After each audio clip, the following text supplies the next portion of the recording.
ہم نے پتہ کیا کیا ہے، لوگوں کے بارے میں منفی سوچیں، یعنی میری تو ضرورت ہے پر سپیکر والے کی کوئی ضرورت نہیں، میری تو ضرورت ہے پر الیکٹریشین کی کوئی ضرورت، یہ درست نہیں۔ جو بندہ جس مقام پہ بھی ہے اس کی ضرورت کو محسوس کرے، اور اگر آپ کے ساتھ کوئی بندہ تھوڑی سی بھی نیکی کرے تو حل جزاء الاحسان الا الاحسان، نیکی کا بدلہ کیا ہے؟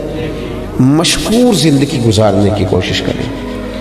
اب نہ ہمارے ہاں ایک سوچ ڈیولپ ہوئی ہے بڑی تیزی کے ساتھ، وہ یہ ہے کہ کسی نے بھی میرے لیے کچھ نہیں کیا، سارا کچھ میں نے لوگوں کے لیے کیا ہے۔ بلکہ بہت سارے بچے اب ہمارے بالخصوص جو ذرا 18-20 سال کی عمر میں کچھ کام کرنے لگ جاتے ہیں تو وہ تو کئی دفعہ کہتے ہیں کہ اس کے بعد ابا جی کو بھی خرچہ میں ہی دیتا تھا۔ آہستہ آہستہ یہ سوچ زور پکڑتی ہے اور انسان اکیلا رہ جاتا ہے۔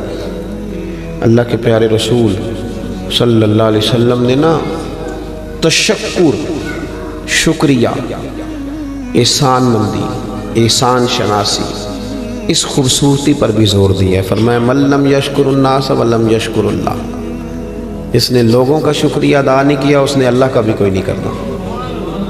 حضور پسند کرتے تھے تشکر کے جذبات، جزاک اللہ کے جذبات، خیر کے جذبات۔ یعنی اگر آپ کے ساتھ کوئی بندہ بھلائی کا کام کرتا ہے تو پھر کوشش کریں کہ آپ بھی اس کے ساتھ جواب میں نا اپنے بازو دیکھیں۔ مولا علی شیر خدا، شیروں کی باتیں شیروں کی طرح ہوتی ہیں۔ مولا علی کیا فرماتے ہیں؟ حضرت علی فرماتے ہیں جس استاد نے مجھے ایک لفظ پڑھایا، کتنا سبق بولیے گا؟ مانتے کوئی نہیں ویسے ہم لوگ اس بات کو، ہمیں تو جو سارا پڑھا دے وہ بھی ہمارا دل کرے تو استاد مانے، لیکن مولا کائنات فرماتے ہیں جس نے مجھے ایک لفظ پڑھایا، فرماتے ہیں وہ میرا استاد ہے۔ اور جو اگلی بات ہے وہ شیروں والی بات ہے۔ آپ فرماتے ہیں اگر وہ بندہ چاہے تو مجھے کوفے کے چوک میں کھڑا کر کے بیچ دے، میں استاد کے کہنے پر بکنے کو تیار ہوں۔ اتنی بڑی بات یار، اتنی بڑی بات۔ حالانکہ مولا علی کے استاد ایک ہی ہیں جن کا نام محمد مصطفیٰ ہے صلی اللہ علیہ، وہ صرف مدینے والے محبوب کے شاگرد ہیں، اس سے زیادہ نہیں، لیکن وہ ہمیں سمجھانے کے لیے بتاتے ہیں، ہماری تعلیم کے لیے وہ بتلاتے ہیں کہ تھوڑا سا نا تشکر کا بھی۔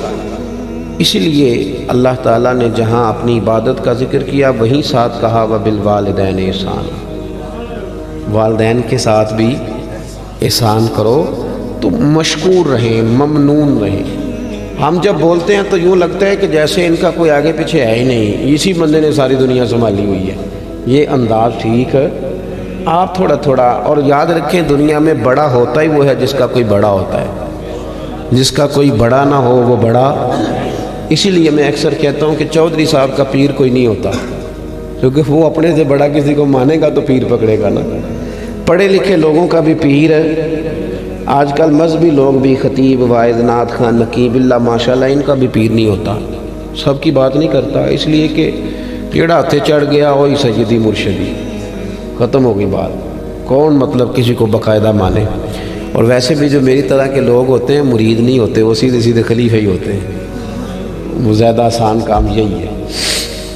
اور پڑھے لکھے لوگ بھی یہ کام نہیں کرتے۔ اور تیسری بات، جس کے پاس 4 پیسے آ جائیں وہ بھی کسی کا احسان ماننے کو تیار نہیں ہوتا، کسی کو اپنا بڑا ماننے کو تیار۔ آپ اکیلے رہ جائیں گے، تنہائی محسوس کریں گے، آپ کو یوں لگے گا کہ میرے پیچھے شاید کوئی بھی دعا کرنے والا نہیں۔ اپنے ماں باپ کا، ایک شاعر نے کہا تھا کہ اب بوڑھا ہو گیا ہوں، کہیں جاتا ہوں تو دعائیں بھی ساتھ لے کے جاتا ہوں۔ ہمارے کچھ گناہوں کی سزائیں ساتھ چلتی ہیں، ہمارے کچھ گناہوں کی سزا بھی ساتھ چلتی ہے۔